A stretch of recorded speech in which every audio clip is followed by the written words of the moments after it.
Hey SolidSmack, this is Erin McDermott, and in today's video I get to tell you all about optical engineering, which is my jam, so I'm excited. I've been traveling around the world, the country for the past, I don't know, more than a year now, and I keep meeting people who are working on hardware and they're using optics. And first of all, they don't even know it, and second of all, they're not using an optical engineer. And if you're not using optical analysis when you're building a physical product that has optics in it, you're doing it wrong. Most of you out there are doing it wrong. That's why in this video I want to give you a quick overview of what are optics, how is optical engineering done, and why should you care. So right here I'm just going to give you the too long, didn't read executive summary of what is optical engineering.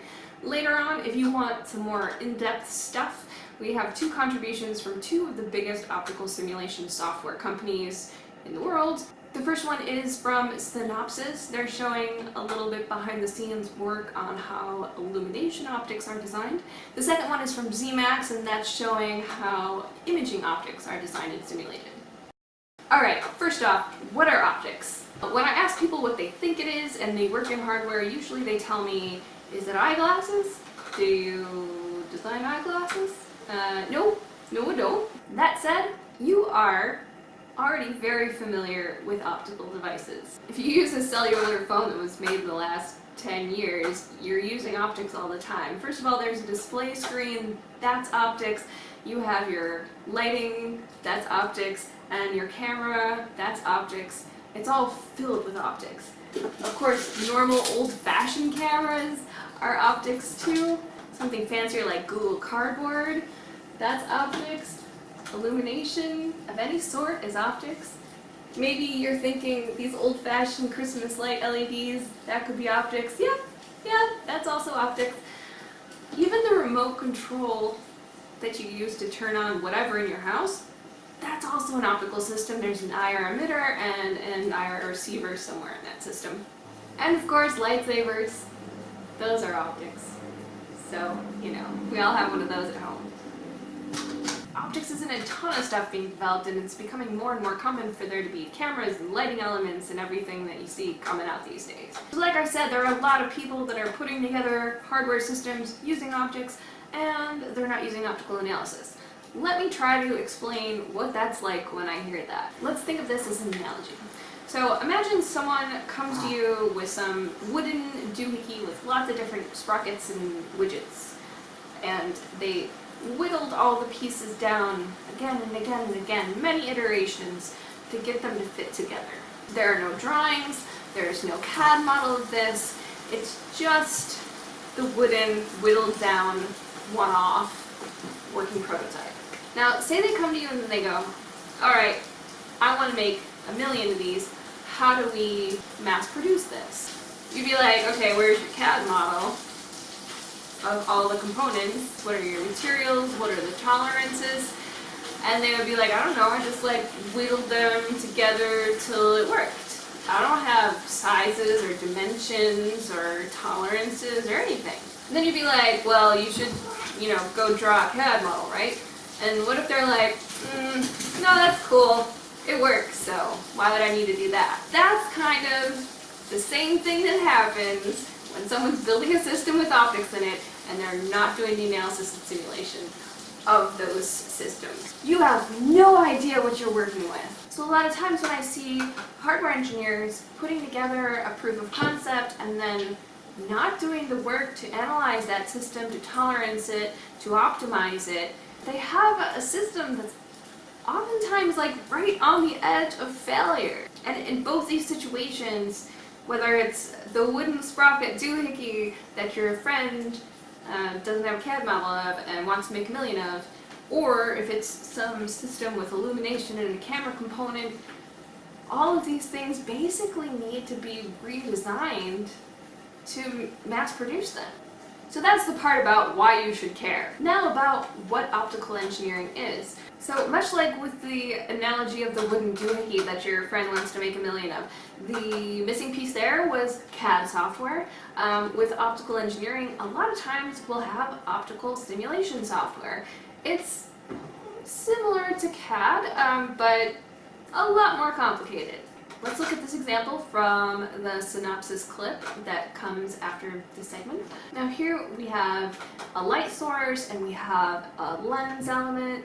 A lot of times we will import CAD models of different components into the optical simulation software, or we can build those natively depending on how complex they are. So in optical simulation software, we'll take all these components, set them up like dominoes in the way that they should be in real life, and then we'll attribute certain properties to each component.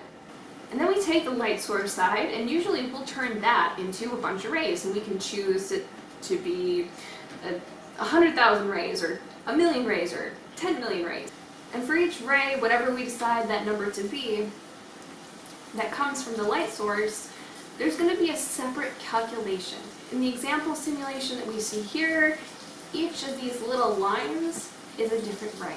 And each time that ray hits a new surface, it's going to bend or reflect or split, or all of the above. So imagine if you want to do this by hand. First of all, just turning a light source into 1,000,000 rays is ridiculous. And then multiply that by probabilistic calculations for every surface that it reaches, all the way through to the end. And so with this software, you can not only see what something's going to look like at the end, but then you can build on tolerancing and optimization. You can quickly flip through multiple design iterations of something without ever physically prototyping anything.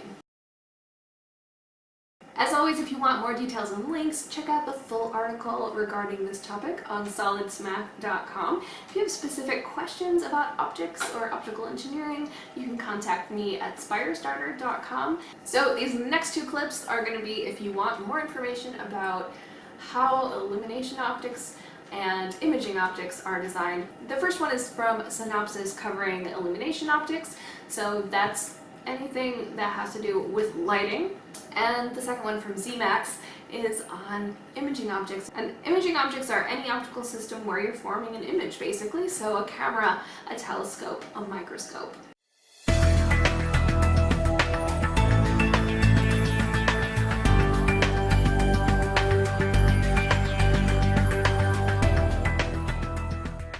Illumination design and analysis is often challenging from an optical point of view.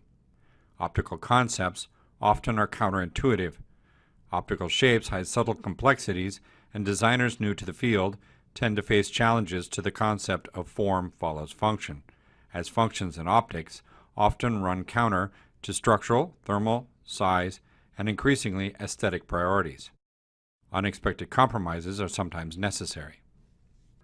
Software such as this one, LightTools from Synopsys, work in CAD environments, importing current designs and complementing them with their own specialized shapes, textures, and other properties. It then uses an array of ray tracing techniques to analyze, optimize, and tolerance models and predicts, focuses, and adjusts optical performance before a physical mock-up is made and the system is manufactured. This is optical virtual prototyping. While it can be used on conventional lenses for stray light analysis, common applications range from light source design to light fixture design, light piping for indicators, switches and automotive applications, daytime running lights, signage, and video displays such as the one you are watching this video on. Light piping and freeform optics are currently some of the most challenging applications. These designs combine complex shapes that are structurally sound and attractive. They have to illuminate in very specific ways.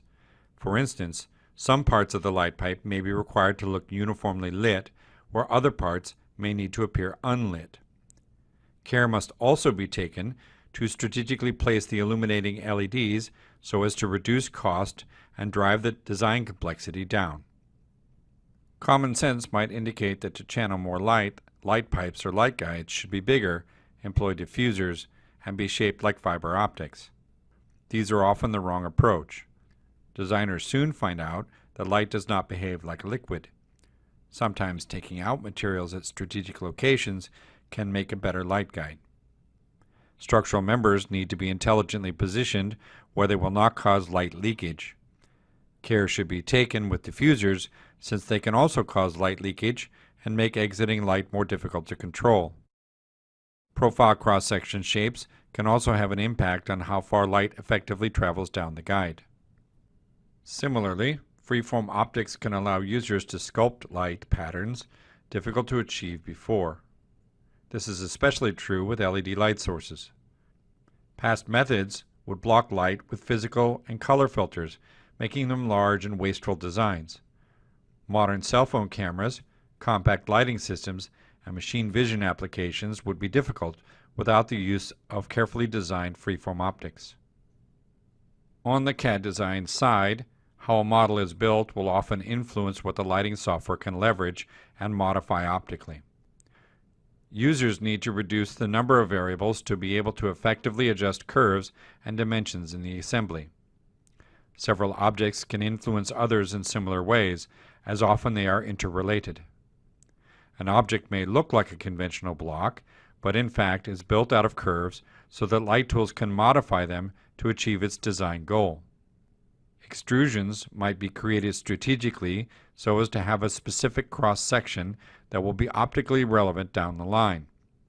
This requires the designer to understand these concepts early in the process. Modern Illumination design software works in close conjunction with CAD software, giving the designer valuable insights into how the light behaves in the system and a means for optimizing the optical performance to find the best solution possible.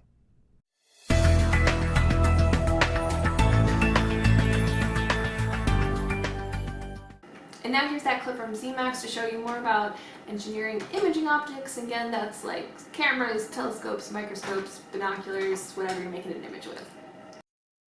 Hi, this is Bob Householder. I work for Zemax, and I have the privilege of giving a very brief primer on what optical design or optical simulation looks like, with a specific focus on imaging systems.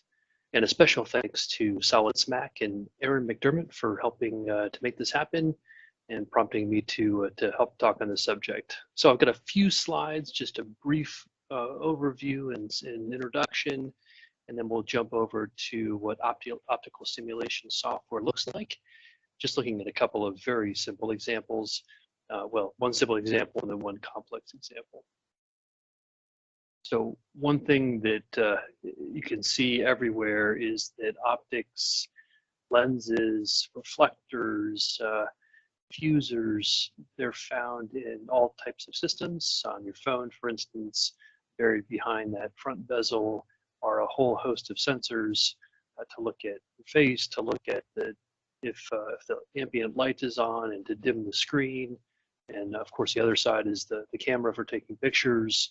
And all of those require optical design to optimize them and to make them work for the application. So we'll take a look at some principles for design, for how things are designed, and then look at the design process with the focus on a simple lens system, and then also a very complex lens system for robotic surgery.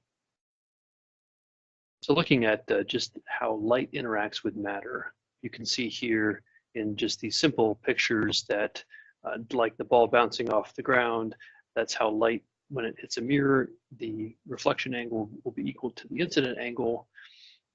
For refraction, like a pencil inside of a glass of water, you can see the pencil bend. That's called refraction. That's shown here in this simple picture.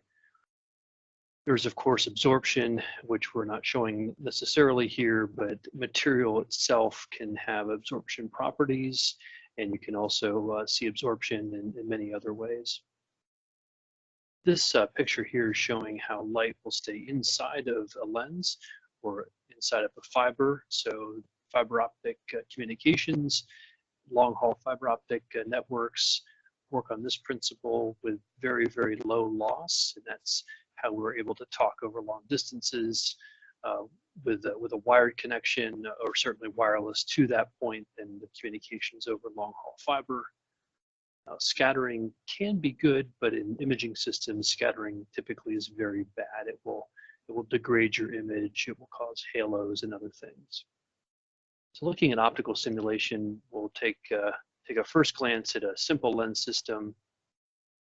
Now the optics engineer or designer might look at complex plots and things, a spot diagram or ray fans. But we'll look at image simulation because it's nice and visual, helps us understand what's going on. So if you were to take like a magnifying glass and try to form an image of something onto a piece of white paper, this might be the setup you have here.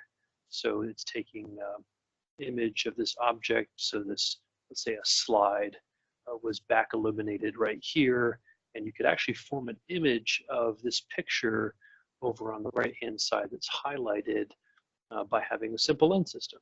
So that's what's being shown here. This is a spreadsheet interface, very common for this type of software. You put in your material. This could be PMMA or acrylic. It could be standard lens material like BK7 from Schott. And then you can look at the changes graphically here. Not much of a change between those two materials. More importantly is the radius of curvature and then these distances here. So you can actually just change the distance and update the window. You can see that the focus is getting better, the image is becoming more clear, and you can just manually dial this in to see a more clear image. That's pretty good actually. Let's see if how 100 millimeters looks. This is all metric, of course, and it's not as good. So 90 was or 95 was pretty good. You can also put some solves on these systems. So you can put a height solve and then update the window, and boom, that looks like a nice image. But you might say to yourself, well, could we just put in a catalog lens? Go to Edmund Optics or some other catalog supplier, and the answer is yes, you could definitely do that. So let's take a look here. I just grabbed one of these systems. Here's this particular system. I try to find one that has a different glass material because it might be useful to show that. I'll try this one here. So let's do insert into row 3, and we can see very quickly what happens. We'll close this off. I butted those right up against each other, but we'll just delete some surfaces and put 95 or so here, and then update, and there's a result. So it's actually the same kind of shot material. I put a coating on there. Let's try something that's it's a higher index material. So you can see that when I change the property of the material, the focus point is actually up very close now, because as you increase the optical property, it has more optical power, and so it focuses at a closer distance. We can put that little solve on here again and just see what that looks like. And sure enough, that looks better there. And here's the image. Well, that high index material also is more dispersive, meaning that it separates the colors. And so you can see here in this color image that there's this kind of yellowish kind of fringing around here. And that's just called color fringing. And that happens when you have a material that has a very high index of refraction or high optical power. Go back to the other material, update, and sure enough, that is almost gone. You can just see a little bit here on the edge, but it's about gone. So taking those same principles, again, going through this somewhat quickly, you can look at a more complex system like this one here. So this, just to give scale, this is 50 millimeters or about 2 inches. This is a very, very small system. It's only a few millimeters in diameter. It has a wide field of view. There's a filter right here, and then the image plane is right here. This would be an image sensor. So it would be a very high dense, very small pixel size sensor to grab an image of the inside of your body. And this is used in robotic surgery for doing remote telemedicine. You can see here in this image, this looks quite nice and sharp, but there's this distortion, and that's okay because the surgeon is accustomed to seeing distortion, because when you have a very wide field of view, it's difficult to control that distortion, but you want that wide field of view so you can see all around without doing too much articulation of the direction of view of that probe. So this is a fairly good system for doing that. Of course, there's more lenses. There's a plano-convex lens like in the last example. Then this negative lens helps to crunch everything up, keep it small. And then this lens here is a doublet. This is two lenses stuck together, and that doublet is used to correct for the color. So if you recall in the singlet example here, this looks a little bit better with this particular material, but the one with the high index material, there was that yellowish around the edge, and you don't see that here at all. So we've corrected that optical error quite well. Now, the thing we didn't talk about yet was automated optimization. You can spend hours talking about this. You can set up this, this other spreadsheet as part of it to control the parameters that take and focus an image. And you can do that, of course, here in this complex system as well with a lot more control. And then there is optimization algorithms built in to then find the best system. It's a fantastic way to design. And so again, thank you for your attention. This is a very quick primer on what imaging optical design can do. Thank you. Thank you so much for watching and educating yourself on optical engineering. The world is a better place for it, but not enough people know what it is. So please, please share this with others. Us optical engineers, we're dying inside. Please help. Vroom, vroom, vroom.